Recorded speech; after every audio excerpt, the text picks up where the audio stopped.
Tiffin করতে দাঁড়িয়েছি, biscuit এবং এখানে জল খেয়ে নিলাম। কারণ আমরা 47 কিলোমিটার রাস্তায় আসলাম, একদম সাগর সাগর ফিলিং। আমরা এখনো যারা আসনি তো আসো, এবং আইসক্রিম খেয়ে কিছুটা ঠান্ডা হয়ে কিন্তু আমরা এখান থেকে বেরিয়ে পড়লাম। হ্যালো বন্ধুরা, কেমন আছো সবাই? তো সবাইকে জানাই 15 আগস্টের অনেক অনেক শুভেচ্ছা। তো আজকে কিন্তু বাসুদেব, আমি আর দীপঙ্কর মিলে কিন্তু বেরিয়ে পড়েছি বাইক নিয়ে ঘুরতে নতুন একটা লোকেশনে। তো আমরা কিন্তু এখন পের হয়ে যাচ্ছি কোদুয়ারি মোড়, আর তারপরে ওভারব্রিজ পার করে, টোল ট্যাক্স পার করে কিন্তু আমাদের অনেকটা দূরে যেতে হবে, প্রায় মালদার কাছাকাছি। তো আমরা কোথায় যাচ্ছি এবং তোমরা সবই দেখতে পাবে, তো ভিডিওটা লাস্ট অবধি দেখো। তো আমরা প্রায় অর্ধেক রাস্তা আসার পরে এখন এখানে টিফিন করতে দাঁড়িয়েছি, বিস্কুট এবং এখানে জল খেয়ে নিলাম, কারণ এখনও আমাদের অনেকটা রাস্তা যেতে হবে। ফাইনালি আমরা কিন্তু গন্তব্যস্থলে একদম কাছাকাছি চলে এসেছি। আর এই গাছটা দেখে হয়তো তোমরা অনেকেই বুঝেই গেছো আমরা কোথায় এসেছি।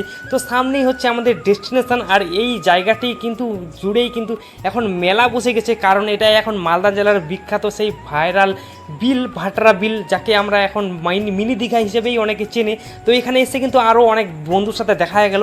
আর বাড়ি থেকে প্রায় কিন্তু আমরা 47 কিলোমিটার রাস্তায় আসলাম।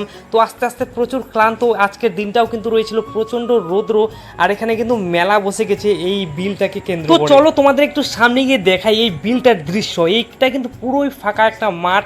এই মাঠে কিন্তু বর্ষার দিনে এইভাবে জল পরিপূর্ণ হয়ে কিন্তু পুরো একদম সাগরের মতো দেখতে লাগে, একদম সাগর সাগর ফিলিং।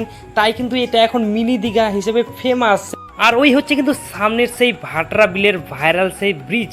তো আমরা কিন্তু সেই এখন ব্রিজে যাচ্ছি, আর এদিক দিয়ে কিন্তু একটু রাস্তা ছিল, আর সেটা কিন্তু এখন জলে ভরে গেছে, তাই কিন্তু জল দিয়ে হেঁটেই আমাদেরকে যেতে হচ্ছে। তো তোমরা যারা যারা এখনও এই জায়গাটিতে আসনি ঘুরতে, তোমরা আসতে পারো, তোমাদেরও খুব ভালো লাগবে।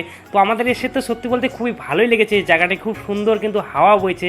তো তোমরা এখনও যারা আসনি তো আসো, এবং এই জায়গাটার মজাটা নিয়ে যাও, কারণ এই বর্ষার দিনেই কিন্তু এই মজাটা এখানে পাবে। তো ফাইনালি আমাদের এখানে কিন্তু ঘোরা কমপ্লিট, আর আইসক্রিম খেয়ে কিছুটা ঠান্ডা হয়ে কিন্তু আমরা এখান থেকে বেরিয়ে পড়লাম নেক্সট লোকেশনে।